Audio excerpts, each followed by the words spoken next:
Thank you, Shane. Good morning still, everyone. Hope everyone's doing well.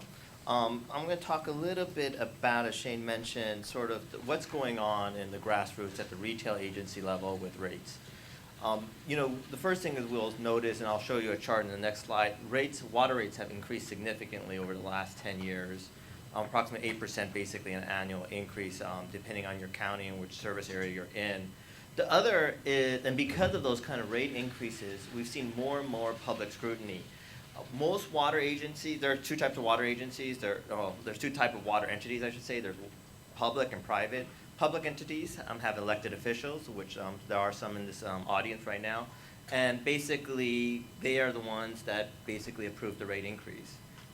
They also have to, respond to their constituents when rate increases occur and how to explain that. Because of that, and because of the rate increases that we have seen, there's more and more hostility in these public forums where rates get adopted. I have the great honor to attend a lot of public hearings, make presentations at those meetings. So I see a lot of these things. And let's just say I get more and more surprised every time I go to one of these public hearings where we were just talking off the side, where a third party is actually videotaping the public hearing. It's not the public agency, it's some private individual, and they have a satellite camera outside. They're videotaping it all. They're scanning all the documents. And this is a very small agency. I mean, this is, 2,000 accounts. So this level of scrutiny, animosity, and distrust is getting more and more. Now, there are positive stories, too, of course, where the message is clearly explained, where there is understanding, then the rate increase can get adopted and improved. And I'm not going to talk too much about that aspect. I'm going to talk more about the rate increases. So here's a diagram basically by county. So what we have is we actually do a survey, an annual survey with AWWA Cal Nevada, biannual, and where we have information about the rates associated with 15 HCF. 15 HCF is basically a reasonable amount of water for indoor and outdoor needs. Basically, we calculate what the bill is for 2003 in each of the years by counties. One of the things you will note in there is that we do have San Gabriel Valley, which comprises of 6 entities. So we created a mini county or a subset of the sector. As you can see in this diagram, all the counties have seen rate increases. Some counties have continued to be the highest ones, such as San Diego. As you can see, they have consistently be one of the higher ones, and that's a side discussion about that issue. With the annual increase, I had to give a jab to San Diego. The annual increase in the monthly bills, we can see the percentage increases over here, where again you can see some of the greater increases have occurred in Ventura and San Diego. Now there are drivers and there are stories behind that increase. Every agency is different in the sense of the water supply mix, the age of the capital. I'm going to talk about that in the next slide. So it's not an apple and orange. It's an apple and orange comparison here in the sense of the rate increases. A lot of these are justified increases. As you can see, though, San Gabriel is a little bit on the higher side compared to the norm of 7% at 7.8. Now, what's the trend? What is going on in the industry? Why are we seeing these rate increases? Now, these are 4 of the major trends that we see in the industry. Now, every agency, of course, is unique, and they have their own challenges, so there may be something here that I'm not capturing.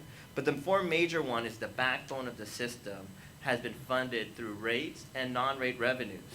And that mix, some agencies are blessed, or you can say cursed, depending on your viewpoint, with property tax. They have quite a bit of property tax. There's been, in the past, grant money funded to fund CIP projects. Most of those things are capped out. There are a few agencies out there who can increase their property tax relatively simply, but most agencies cannot increase that, so it's capped out. So any increase in rates increase in revenues, have to come from rates. The second is that the system was basically built, most areas, the system was built 30 years ago, and that most areas are now seeing that the useful life is coming to an end and it needs to be replaced. And the EPA characterized this as the era of replacement, where basically massive infrastructure replacement will need to occur.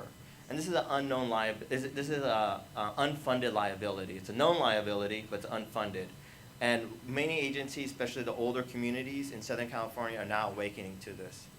The other one is water supply cost increases. And those increases are due to 2 things. One is both the quality and the quantity. quality because of new treatment standards associated with it, the quantity because of the decisions on the Judge Warner decision on the State Water Project, the Delta fix that the prior panels briefly talked about, and Gary may briefly talk about too in his discussion.